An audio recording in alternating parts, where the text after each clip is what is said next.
Да се воведе минимален број на гласови што еден судија може да ги добие за да стане член на судски совет, но и можност да се гласа против, не само за, кога има еден кандидат. Да се дефинира поимот истакнат правник, затоа што непрецизноста влијае на квалитетот на членовите на судски. Ова се дел од препораките на оценската мисија на ЕУ. Телма дојде до извештајот, кој содржи 40 препораки во 5 области. Состав и структура, мандатот на членовите, избори, назначување, дисциплински постапки, транспарентност, ресурси и финансирање.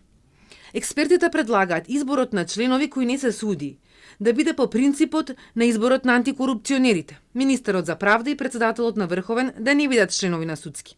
Мандатот на членовите да се скрати од 6 на 4 години, а да се зголеми мандатот на председателот на судски од 2 на 4 години. Да се намали обемот на работата на членовите на судски, за да може да бидат поврзани со судската средина.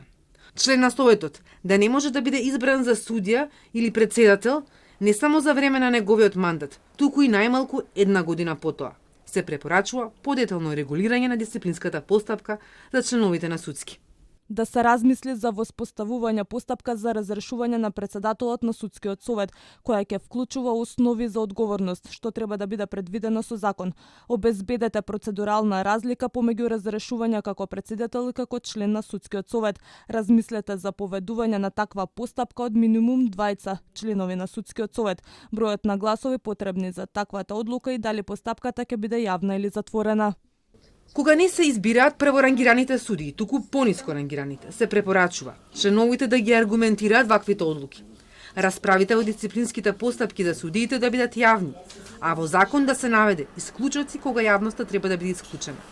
Се предлага можноста да се намали бројот на судии потребен да иницира дисциплинска постапка за член на судски. Да се овозможи судијата да може да се жали и против втората одлука на судски совет.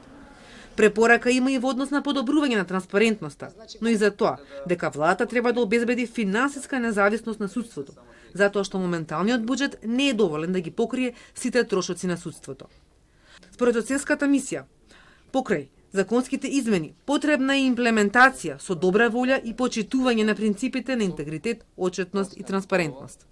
Промена на законодавството, како што беше кога важечкиот закон за судски совети и измените на законот за судовите беа усвоени во 2019 година, нема да биде доволен за да се промени актуелната состојба во судството и генерално во владењето на правото. Во овој процес не треба да се толерираат обиди за политичко или друго надворешно мешање.